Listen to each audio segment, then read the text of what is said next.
The Roseville City School District would like to welcome you to this video explaining the district assessment, feedback, and grading policies and practices. Over the past 2 years, a committee made up of elementary and middle school teachers, site admin, and district admin have worked together to research, recommend, and help implement and train teachers in best practices when it comes to assessment, feedback, and grading for our middle school students. Our practices are backed by research and match our board policy on student grades.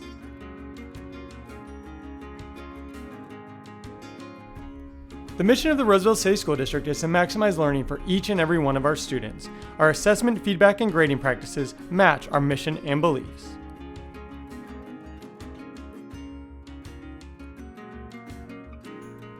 RCSD wants to provide students, parents, and staff with honest and clear communication about how a student is doing academically, as well as with their learning behaviors.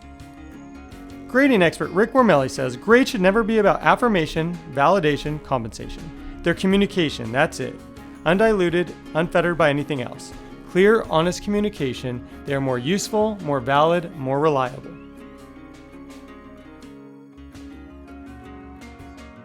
Here are the RCSD assessment and grading practices. Some of these practices were implemented in August 2018, and some will be new starting August 2019. Later in the video, we will describe each practice in more detail and the why of each one. 4 clear learning levels: beginning, approaching, proficient, mastery. View standards as year-long learning goals. Formative assignments and assessment are important for practice and feedback. Summative scores are 100% of the student's academic grade. Learning behaviors are separate from academic grades. No overall subject grade. Grades on specific standards or criteria. The default calculation is mode, the score a student achieved most consistently.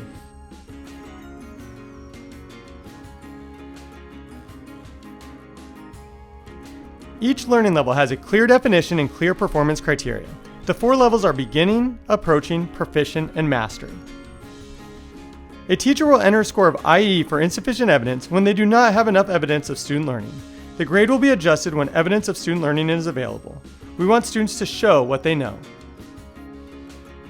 The 4 levels allow teachers to provide clarity about a learning target and the criteria to reach each level.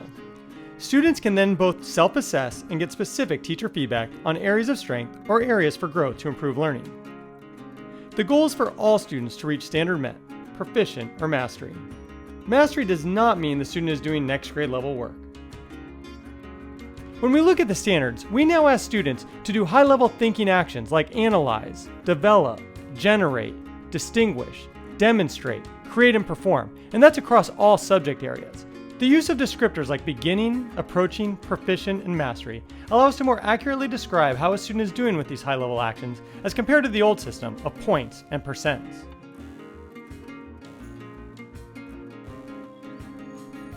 Standards are year-long learning expectations. Trimesters 1 and 2 should be viewed as progress on what the student has been taught at that point in the year. Trimester 3 should be viewed as the final report regarding evidence on year-long standards proficiency. If a standard or domain is not assessed in a trimester, you will see NA for not assessed.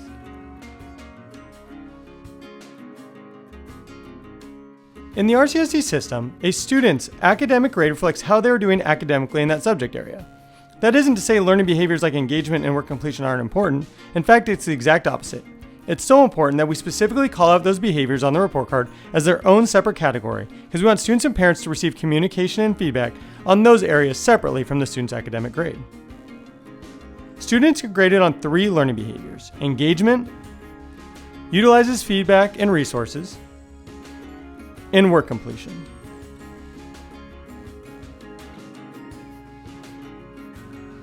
Formative assessments are used to understand where a student is in the learning progression and the next steps to improve learning. Summative scores are used to determine whether students have learned what they were expected to learn. Think of formative as practice and summative as performance. An assessment is considered summative when its standards align, a student's had sufficient practice, they've received feedback on that practice, and they've had an opportunity to improve learning based on the feedback from the teacher.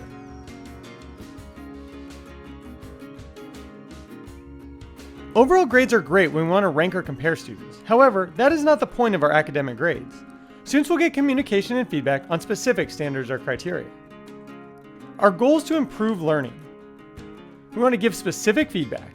We believe grades should provide clear communication and feedback about student strengths and areas for growth. Therefore, there's no overall subject grade.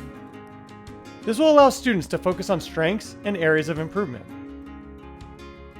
Here's an example of the report card for Boljon, Cooley, and Chilton with no overall subject grade. A student can see their areas of strength and areas for improvement. Here's an example of the Ike report card using the IB 1 to 8 scale. The 1 to 8 scale still corresponds to our beginning, approaching, proficient, and mastery levels.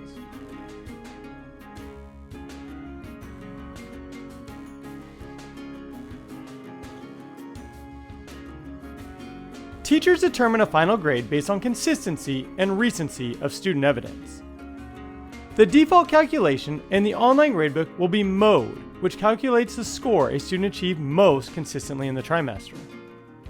Here's an example of a student with 4 summative writing scores. You can see that the student scored proficient most consistently in the trimester, therefore the default score is proficient.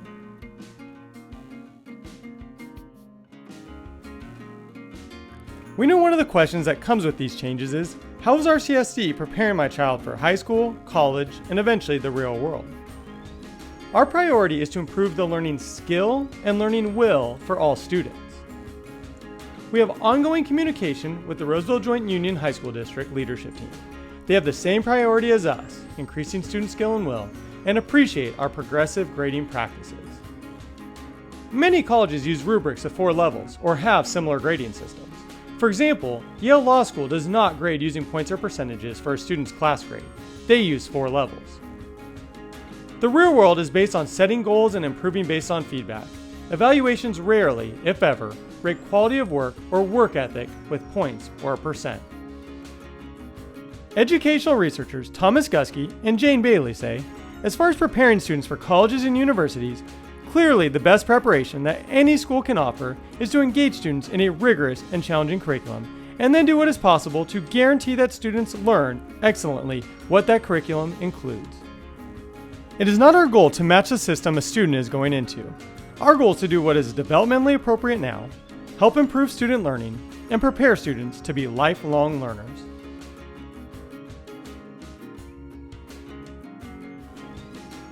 For more information, please feel free to visit our assessment, feedback, and grading website at www.rcsdk8.org/AFG. If you have a question specifically how grading works in your child's classroom, please ask your child's teacher or feel free to reach out to the site's principal. We want to thank you for taking the time to watch this video.